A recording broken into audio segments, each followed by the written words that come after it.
Welcome to SOI's Iceland expedition. As part of our journey, we attended the Arctic Circle Assembly, the largest international gathering on Arctic policy. Our team hosted a panel entitled Vision for the Arctic. Let's join front and center for this open dialogue. Ulakut Tungakutsi. My name is Linda Brown. I'm the alumni team lead at Students on Ice Foundation, and I'm going to be the moderator today with this wonderful young panel that are here to share their experiences and give a little insight about what it takes to engage young people in Arctic policy. So thank you for joining us for the Vision of the Arctic.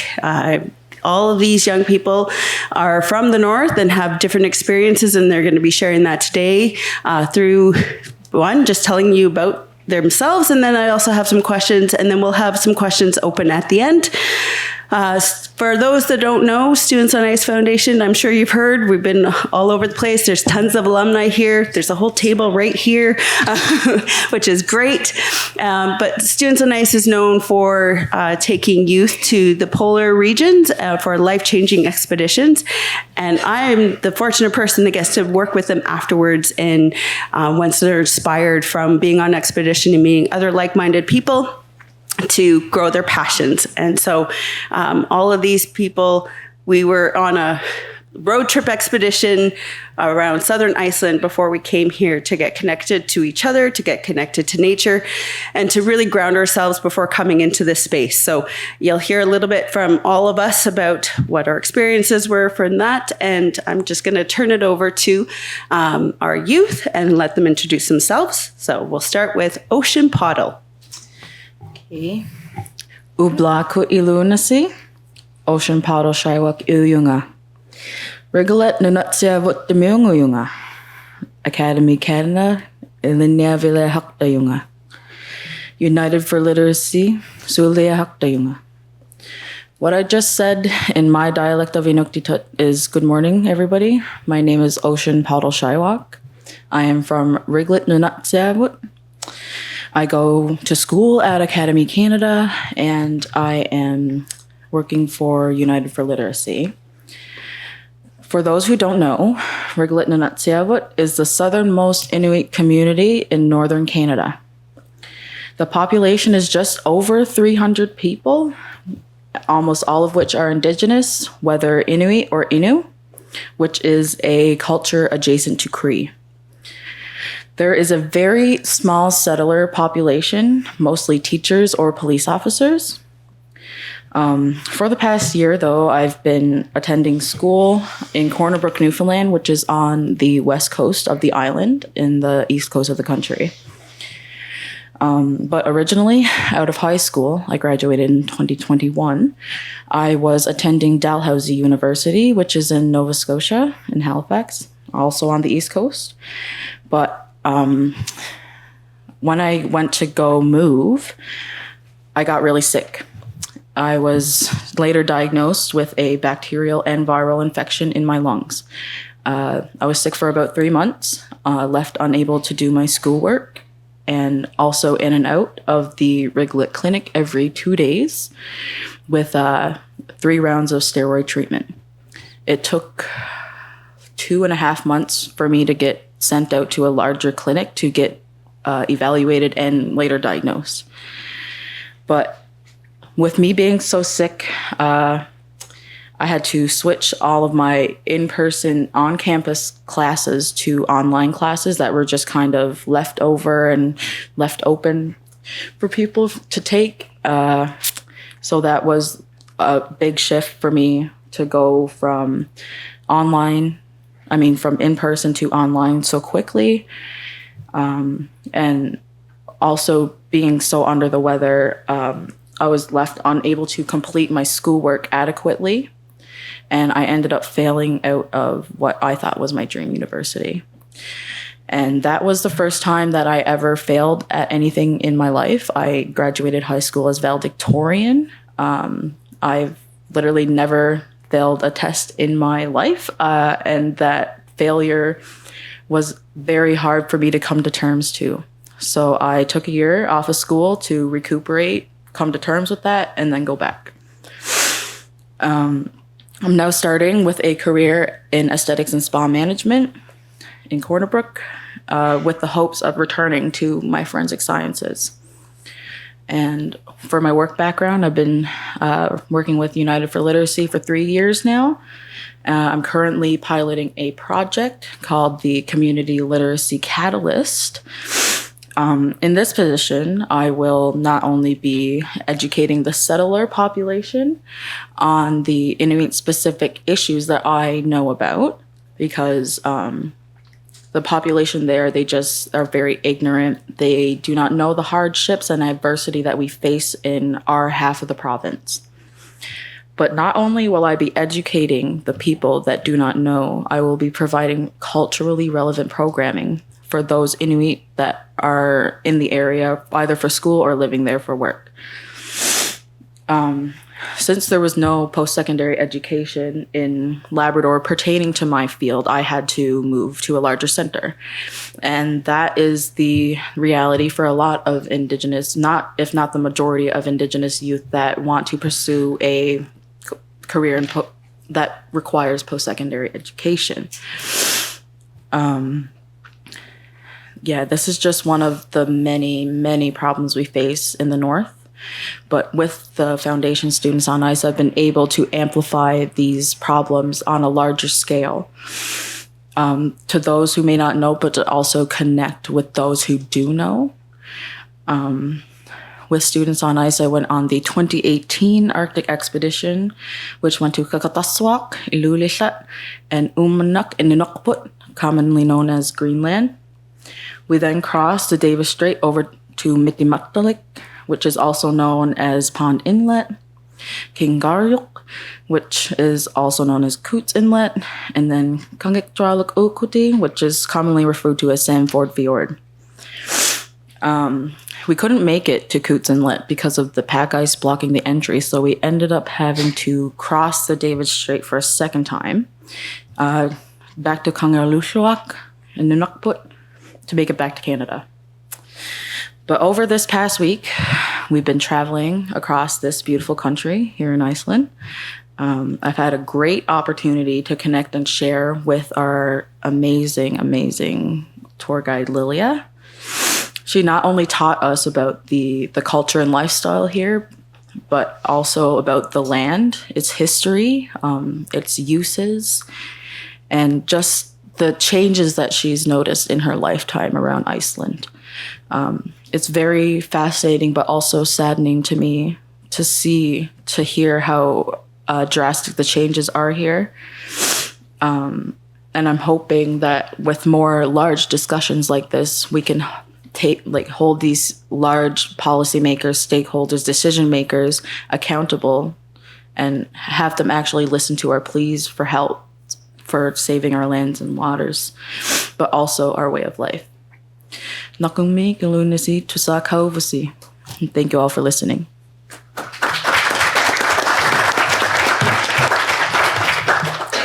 Koyan Make Ocean. Next we have Dan Gould. Thank you for sharing, Ocean.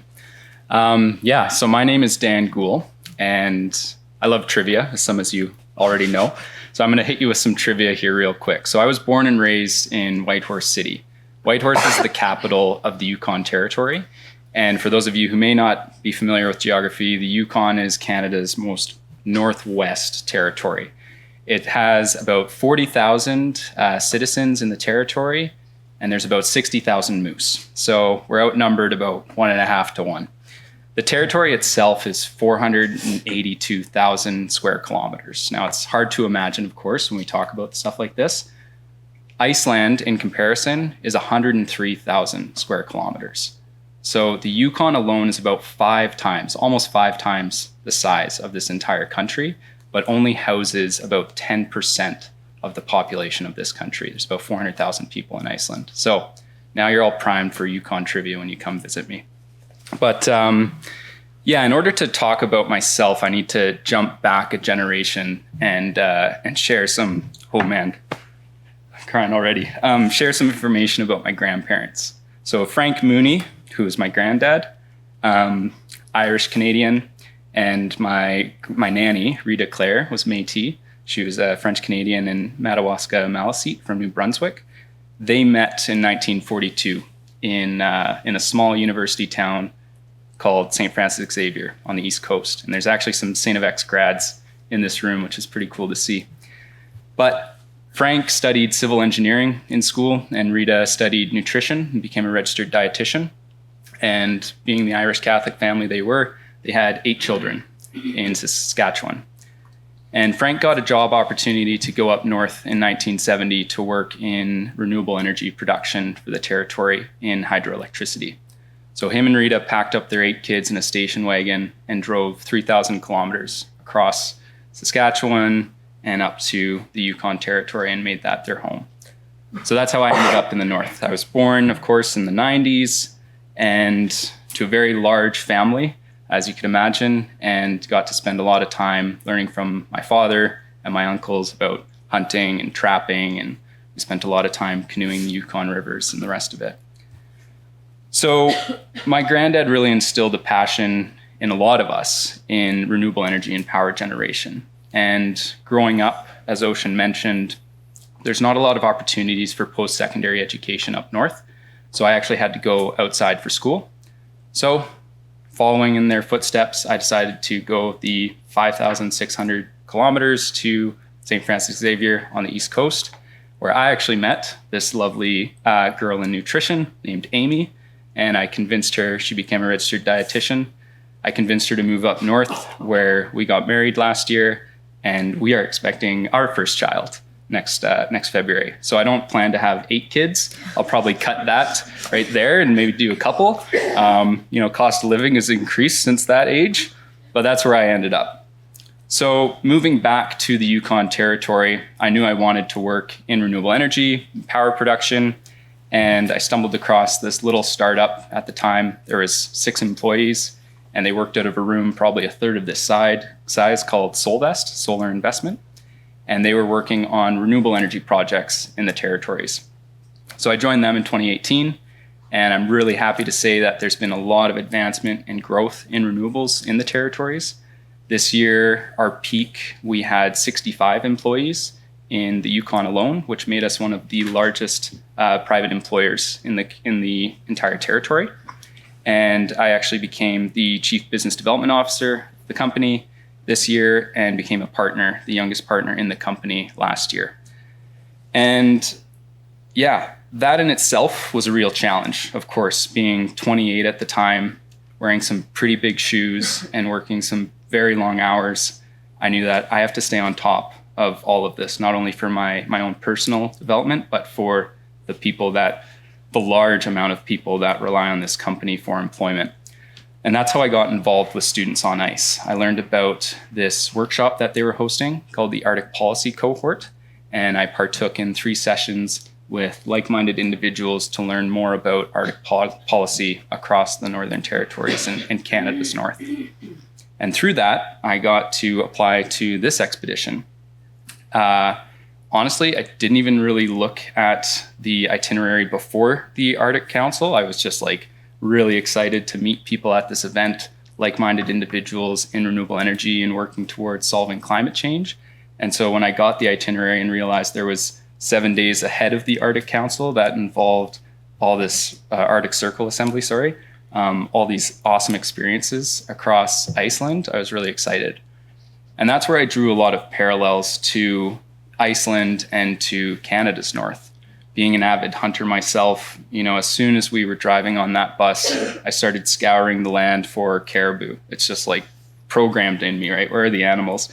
And Lilia, our tour guide, actually shared with us there's 7 mammals in the territory. There are the Arctic fox, mink, a couple of reindeer up north, and then there's so few mammals that they actually classify 2 species of mice and 2 species as rat as separate mammals. So there was a lot of parallels, of course, right? Food security is a big issue here. A lot of food is imported.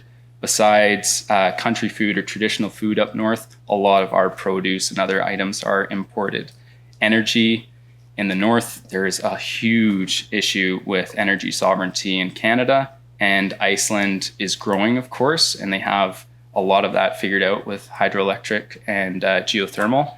but their needs are growing and there's limited and finite resources there. And then truthfully, it just came down to northern resiliency. Northern people are very strong through and through, and they're very proud people. And you could really see that in Lilia and the discussions and conversations we had around her culture and her tradition and ways of life. So thank you. That's me.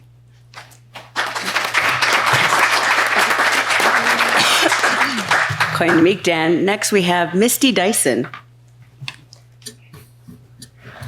Ulaku ilunasi. Good morning, Al. My name is Misty Dan. I'm an Inuk woman born and raised in Happy Valley Goose Bay, Labrador.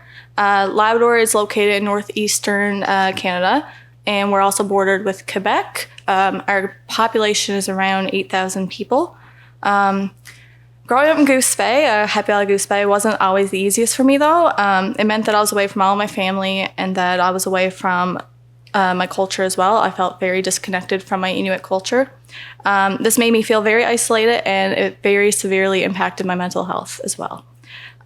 So I always remember that school was a very challenging place for me, and that I just could not wait to get out of my town and just see what else was out there. And in primary and middle school, I'd often get bullied because of the color of my skin. I was in a school that was predominantly white, and my skin was so tan, I'd often get bullied quite a lot. So once I completed high school, I decided I needed to get out of my hometown, so I decided to attend the university in St. John's, Newfoundland, which was the university, Memorial University of Newfoundland. It was there that I did a Bachelor of Arts with a major in criminology, minor in psychology. And although this wasn't a huge move, I was still within my province. It was definitely a big change and exactly what I needed at that time. It was also, it was here that I started to fully appreciate my hometown for the first time in my life. While I feel that it's so important to leave your hometown and see what else is out there, there's never any place like home. So it's home where I could jump on my skidoo. I can go to the cabin 20 minutes away. It's home I could look out the window and see the northern lights dancing. It's home where I could hunt and fish and just be on the land where I love to be. But most importantly, it's home that made me the person that I am before you today. So since being back in my hometown, I'm getting the chance to reconnect with my Inuit culture, and I found a passion in beadwork. The beading community has really welcomed me and made me feel very connected to like-minded youth, Indigenous youth who may feel the same as me and have very similar struggles. So one of my favorite things to do home in Labrador is to hunt and fish. As Inuit, we are very reliant on the land, ice, and water for hunting and fishing, especially due to the cost of living in Labrador, as many other northern communities. We're seeing a big worrisome change in our ice, though. The ice is not forming until later in the year, and it's melting way earlier in the spring than we're used to, which is shortening our time frame to be able to travel and hunt and fish on the ice. So for issues like this, I'm so honored that Students on Ice has given me and many like-minded youth here that you see today the space to discuss these issues that we're facing. And my journey with Students on Ice only actually began this year, but I was interested since my sister did an expedition back in 2013. So this past August, I took part in the Blue Futures Pathways expedition, which explored the province of Newfoundland and Labrador. Being from the province, I went into the experience thinking there was nothing that they could teach me, but I was very, very wrong about that. The first stop we made during this expedition was in Rigolet, Nunatsiavut, and this is where my dad is from, so it was really nice to be able to have the opportunity to share a little bit where my family comes from with the other participants and share some stories that my dad has shared with me. And I even got a chance to see some family while I was there, so that was wonderful. And our first stop in Newfoundland was in the Gros Morne National Park. It was here that I learned that the tablelands was what proved the plate tectonics back in the 1960s. And I could not believe how much I learned from this expedition. And I thought that if I could learn this much from my own province, there's just so much more out there that I need to learn and I'd love to learn. So that's what kind of like pushed me to apply for this alumni Iceland expedition. So for the past week, we've been all very honored to have the opportunity to explore this beautiful country of Iceland. We've had the opportunity to visit waterfalls, glaciers, beaches, geothermal parks, and museums. And I was so pleasantly surprised with all the similarities that I'm seeing between Iceland and where I call home. One similarity I was so interested in was that we in Iceland alike name places very similarly. The first glacier we visited on this expedition literally translated to Long Glacier. And it's very to the point with the naming system. And I really enjoyed that because we do very similar.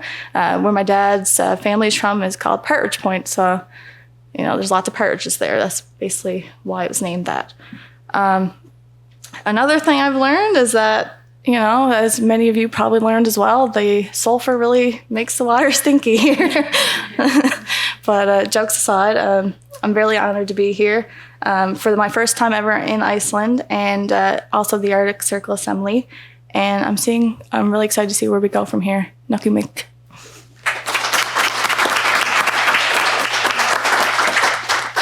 Quainamik Misty. And next up, we have James Thomas. Hi, everyone. My name's James Thomas. I'm from Yellowknife, Northwest Territories, Canada. Yellowknife is the capital of the Northwest Territories. It's 20,000 people in a territory of 45,000. Just being here, I've noticed a lot of similarities with Iceland, and Iceland's almost a shrunken down territory to me, whereas Reykjavik has half the population and the other half is dispersed amongst small communities around it. It's much the same in the Northwest Territories. So just us driving around in the last few days, I've tried to keep my eye out for similar challenges that Iceland faces that the Northwest Territories does.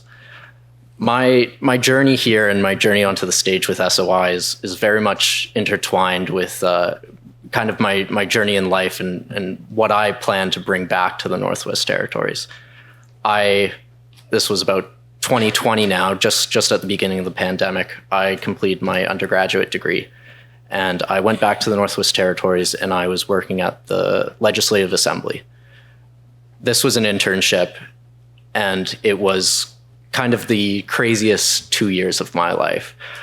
I had gone from, living my whole life in the territory, living my whole life in Yellowknife, to being on these committees with these decision makers and hearing so much more than I'd ever heard before. Every single issue, every single challenge would come before these MLAs, members of the Legislative Assembly, and just being privy to those discussions and the people that came before them was really eye-opening. And especially from a young age. This is a panel about youth. I was, I think, 22 at the time, and I had so much knowledge about what was going on around me. I would get home at night and there'd be news stories and I'd be like, yeah, I sat in on a conference about that 3 days ago. There wasn't a single thing that people were talking about that I didn't have at least some knowledge on. And that was a little difficult as well because it was hard to communicate with other youth, just the vast amounts of knowledge I was taking in. That ultimately led me to Students on Ice and a number of similar organizations. But Students on Ice, of all of them, has kind of been the most special, or at least the one that I thought went the farthest for youth initiatives. A lot of what I was joining was really youth-based, performative. They didn't quite have a plan. They just wanted youth there, which in itself is a benefit. But what I've learned on this expedition so far has kind of blown all of those away. Even before we got to Iceland, I was in a hotel with these people that I've never met before in Toronto. And prior to this, I would say I had a very good knowledge of the North.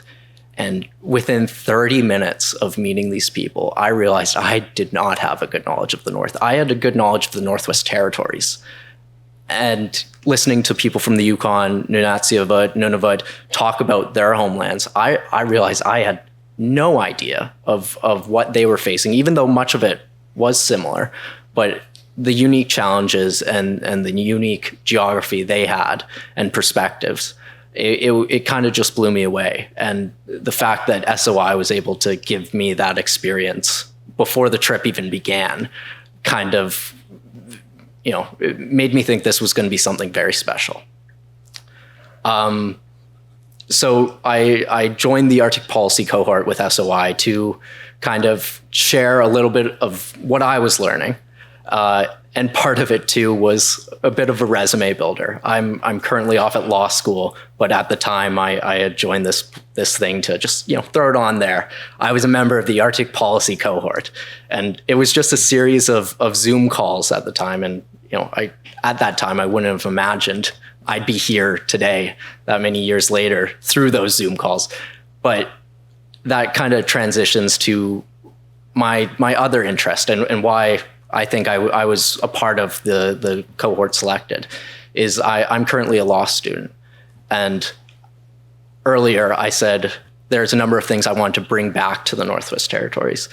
That's because I'm not currently in the Northwest Territories. I don't have that option as a law student to be in the Northwest Territories. I had to leave to do my undergrad. And by the time I finish my law degree, I'll be 7 years outside of my home. I return for Christmases and summers, but that's the stark reality is I need to take 4, sometimes full day flights to get to my university. And as I've been returning, I've noticed more and more of the youth that go away for school to become educated aren't returning. So that's kind of my most recent interest and thing that I've been trying to communicate at this conference is how we retain educated, impactful youth in the North when we currently don't have the infrastructure to have them there to further themselves. So I think that's probably it about me. Thank you.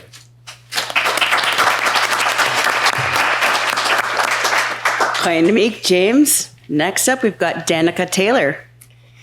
Koyanamik, Linda.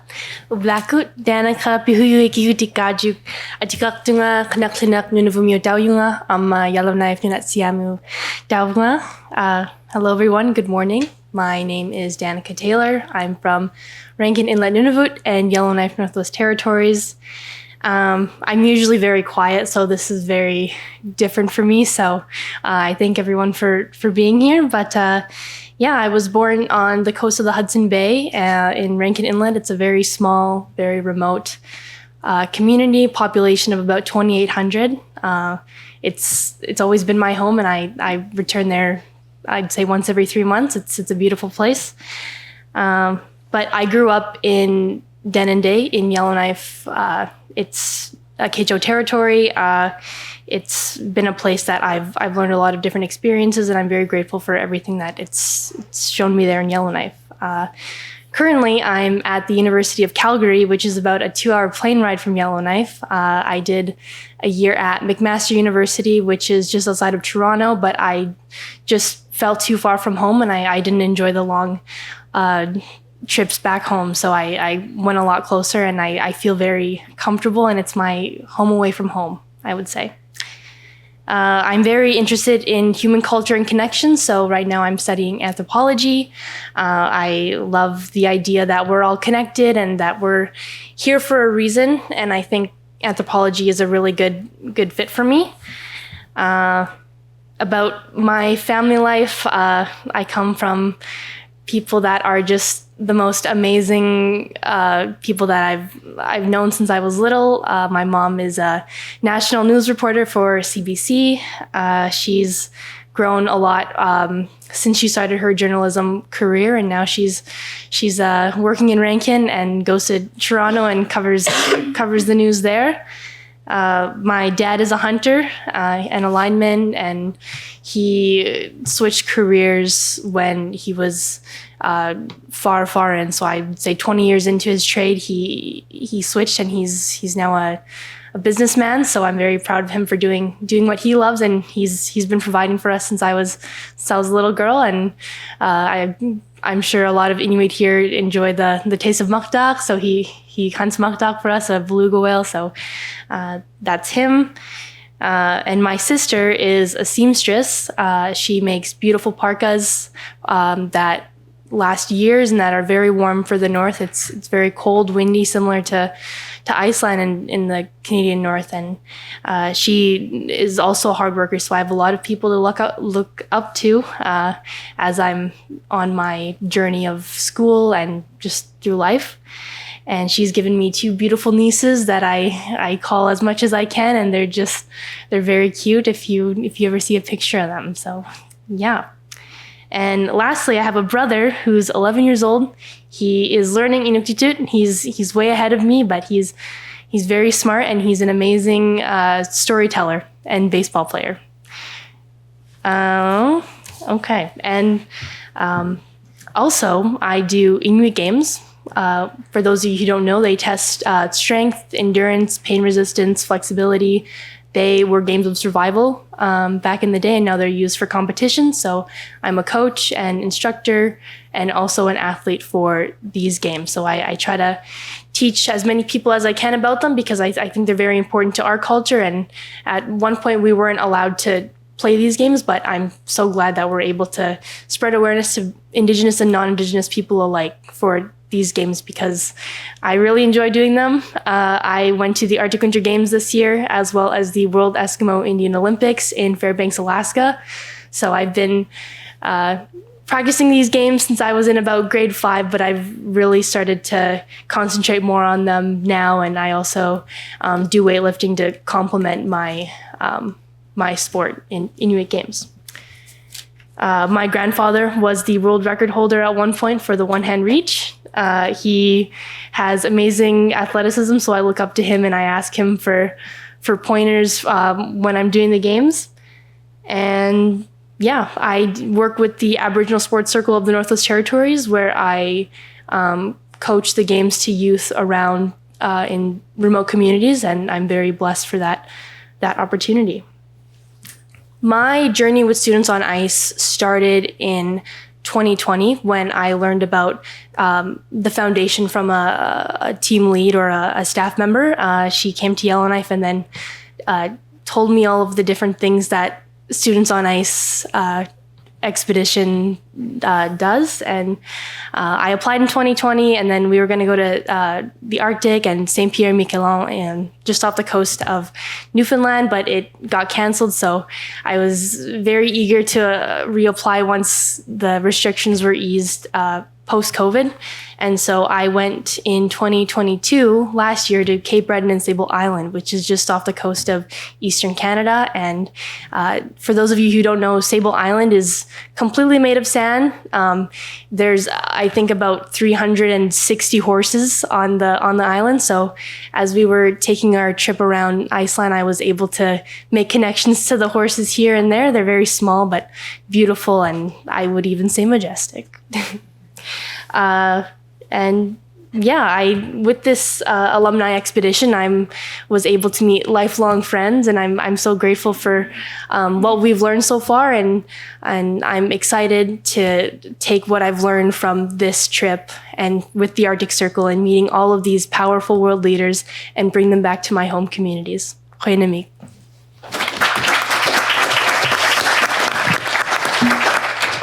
Khoinamik, Danica, and last but not least, we have Brendan at Tungwar. Ublako Khoyana Milanda.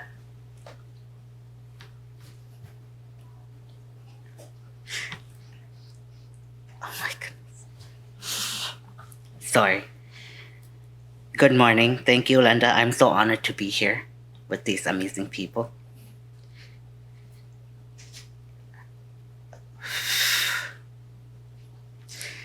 My name is Brendan Angutingwa. I'm from Nauyat, Nunavut, close to where she's from. The population there is like 13. I think we're a bit over 1,300 now.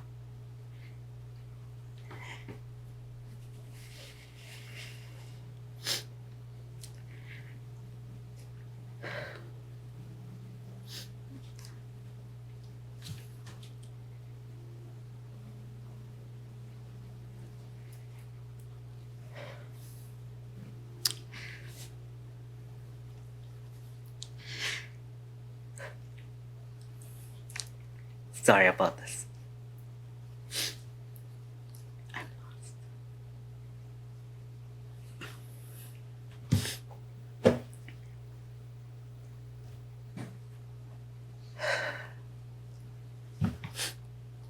I'm an alumni for Students on Ice. I did the expedition in 2014 where I got to go to Greenland. Our expedition started in Gugjuak, Quebec, and then we started going. We got to Torngat's Mountain National Park in Labrador. Then from there, we started heading to Greenland. Our first place in Greenland was Nanoqtalik, southern Greenland. Then, yeah, it was an amazing expedition.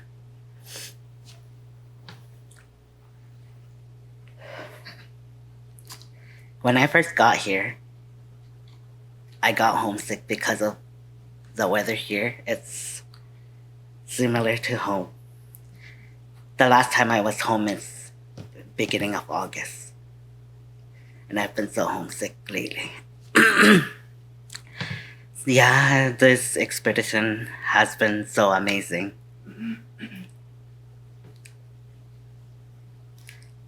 Yeah, I think I'll finish it here.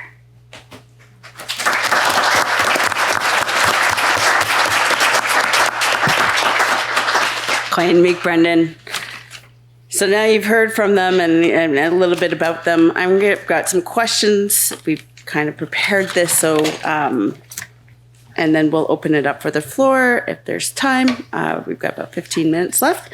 So the first question that comes to mind, as goes to all of you, what does the older generation, as you can see, there's quite a few of us in this room, need to do to provide access for decision-making spaces for youth? Okay. I definitely think that the older generation needs to be a little bit more open-minded to what youth have to say, because we do have very valuable knowledge and information to share. I find that a lot of people that I have personally come in contact with, they do not hear me out, and they think it's because age equals knowledge. So they're in the mindset of, quote unquote, you can't teach an old dog new tricks. Kind of like my way is the right way because I am older, I am more mature, quote unquote. So I just think that the mindset needs to change a little bit in order for youth to actually be listened to and change to happen. I think if I was to build off of Ocean's point, kind of boils down, in my opinion, to two words: belief and mentorship. And so to talk about belief, a lot of the opportunities that I think all of us have had in our lives to date is because someone's taken a chance on us, right?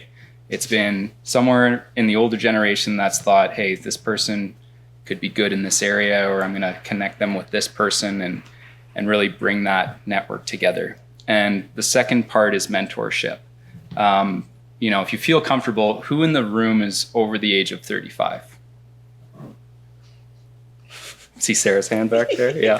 That's a lot of people. That's a lot of lived experience and knowledge. And, there's, at this conference, there's unilateral knowledge when, ministers are talking to ministers and scientists are talking to scientists, but there's this generational knowledge, and, it's specifically in Indigenous communities, it's elders teaching the youth the way of the lands, right? Like, I wouldn't be able to go out and hunt if my uncles hadn't taught me how to skin a moose and harvest a moose, right? So supporting youth through mentorships and connecting with them and saying, all the people in this room have something to share, and you probably have someone in your lives that you think, you know what, I could connect this person, or I could have coffee with this person and share some insight, and take that initiative and take that step forward and share your knowledge.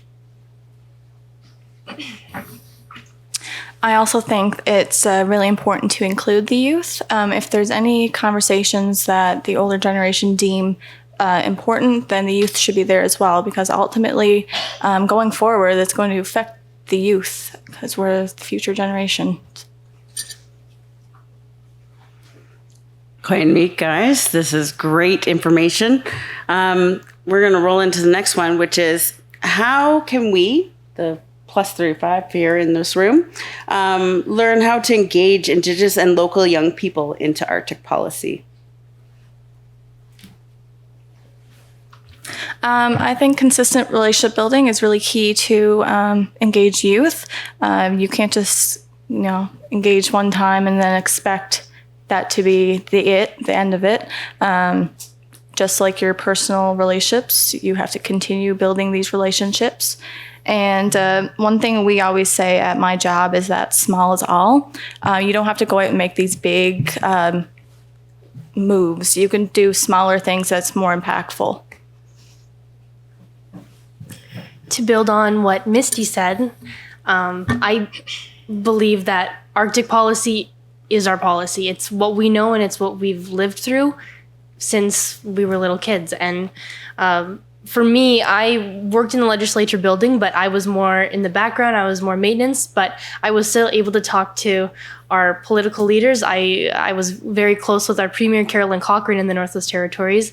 And I was able to make connections with her because I was looking up to her. She inspired me. That was the biggest thing. She inspired me to take on these big roles and take on these big leadership positions because it's what we're going to go into and it's what we're going to manifest our lives into in the future. And it's something that we should always include youth in these assemblies. And I know for the last couple of years, the youth representation has really grown at Arctic Circle Assembly. So I'm really looking forward to seeing what the future holds for us. Quite unique. That's excellent. So that leads me to say, where are youth engaged? I would say, where are their passions, right? People flock to what they're passionate about. And so if you're looking to engage youth, consider what are their passions in that, maybe specifically in the Arctic, in that community, right? Is it through sport or culture or creative outlets? Is it for, organizations that they care about, right? Just look for their passions and you'll find the youth for sure.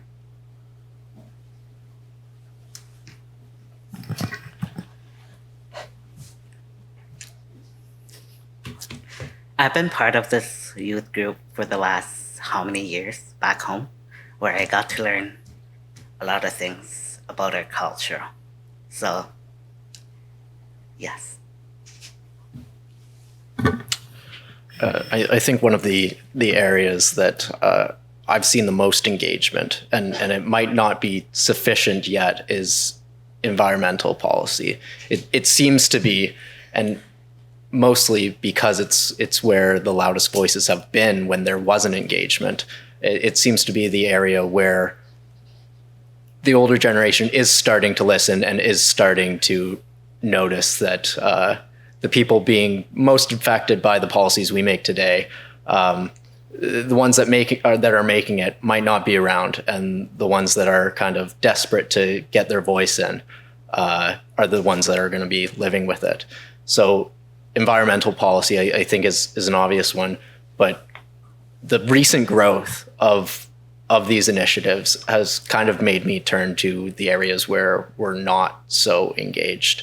And I sat in on a panel the other day, and one of the youth there made a great point that I'd never really thought of before, that everything affects us. If they're doing engagement on pension plans or baby benefits or whatever it is, we're going to reach that point in our lives eventually. So why not go to the very bottom of the age group and ask them what they think? And I'd never really thought of it that way. You almost approach it thinking, should we talk to them about education? Because that's what they're currently in. I think it should more be an approach of, should we talk to them about something that they're going to reach one day and may have to change themselves? So I as much as I love where we're getting to with the environment question, I think there are so many other areas where youth can be involved and are just not thought of. To build off what Dan said through sport, my background is very strong on sport and recreation, mainly traditional games. I see Inuit games becoming very popular thanks to effective programming that we have all across Inuit Nunangat and as well as Alaska, Greenland, everywhere. It's becoming very popular through social media. We get to see videos of people kicking insane heights and showing the most purest form of athleticism that we can see. So, and I feel that effective programming from both youth and non-youth alike are very important to expose youth to these positions and to also be role models for them, because if you're able to connect and relate to someone that you see on TV and that you see on your phone, it's going to incline you to want to participate more and want to push you to be the best version of yourself. So that's what I have to say. And Meek. So that's where youth are engaged, but how do we get youth that are not engaged involved in decision making? Personally, I think that we need to go where the youth are. We need to go into their communities and host things where they are instead of expecting them to come to us, basically. I think being comfortable where you are is going to build on your knowledge more. You're going to be more comfortable with doing things that are new in your own home. So I think that rhetoric needs to change and stop expecting youth to come to you and instead go to the youth.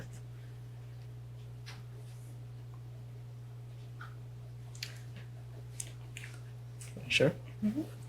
Yeah, just to echo Ocean's point, it very much is meeting people where they're at. And you can't just open it up and say, hey, come talk to us. You need to go search out these people, because it can be daunting, especially when we don't have the credentials, we don't have the experience. You almost don't want to open your mouth if you think that the person on the other end is going to think you're uninformed on it. So just creating that space where we're comfortable to tell you what we think and comfortable to make the mistake of not exactly knowing the solution, but wanting to learn it. And you know, maybe down the line we get to somewhere where you say, oh, that's an amazing idea. And it doesn't need to be right at the beginning, because, you know, I don't know everything on anything. And I think just going out and finding these people is probably the first step in not checking the box of youth engagement, but tying it into the overall decision making. And I think to build off that, when you're inviting youth to these places, it's a lot more beneficial when it's not just to fill a box, like to check a box. You need to have youth there because you want them to be heard. You're going to have meaningful conversations, and just checking a box is not where it is. I was at a conference back in August, I believe, in Canada, and it was very obvious that the youth that were there were just there to fill the box that youth were at this environment. So, yeah. Okay, I've got one more question for you all. This last one from me, and then we'll see if there's any from the audience. But how can young people exert their influence on decision makers and ensure your voices are heard? It's a tough question. Imposter syndrome is pretty real, right? I think that a lot of us have felt that. And, you know, especially when it comes to age, when you're in a room with people that are older, they're more experienced, they have more letters behind their name, it can be pretty easy to kind of close up and just hold your tongue. And especially because it happens, right? People don't know everything, as James was mentioning. And when people are incorrect and you have that knowledge, sharing it with them. And sometimes, you know, in life you have to kind of go toe to toe politely, but you have to hold your ground and be that voice, especially when you're representing maybe a younger generation. I'm just gonna contradict Dan there for a second. As an Indigenous woman, being polite has never worked. nobody has ever listened to me as a woman, let alone an Indigenous woman. So I think the opposite for just who I am and who I speak to. I have to be very confrontational, very, very abrasive most times. And that is because of the gender inequality and just the mindset that Indigenous people don't know. We do know, it's just not the same way because we don't share that Eurocentric mind. So I just think that it depends on who you are, who it's coming from, and who you're talking to. You have to take every situation into account and exert who you are in an appropriate way to the situation, whether that be politely or confrontational.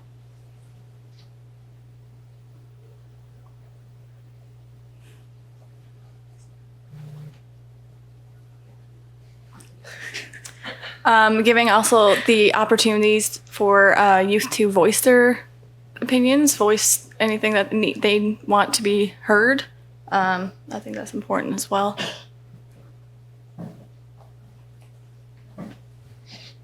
Good. Okay. Koinamik, everyone. Thank you so much for sharing all your knowledge and passion. We really appreciate it. Are there any questions in the audience for these lovely young people? Good. That means they shared everything that you need to know. And I'm sure a lot of you are looking forward to talking to them in person as soon as this is done. So I would like to thank you all for joining us today. We have a wonderful website. Jeff Green is here, our CEO and president of Students on Ice. So if you're really curious about how to join that young table over there, if you're like curious and maybe want to join an expedition, talk to us. We definitely love bringing youth and exposing them to different situations, meeting new people. The alumni program is over 3,000 strong from 52 different countries. And so that is a very powerful network. And we're always looking for more people to join us. So thank you so much for coming today. Koinamik to all our youth and sharing, and hope everybody has a great rest of your session.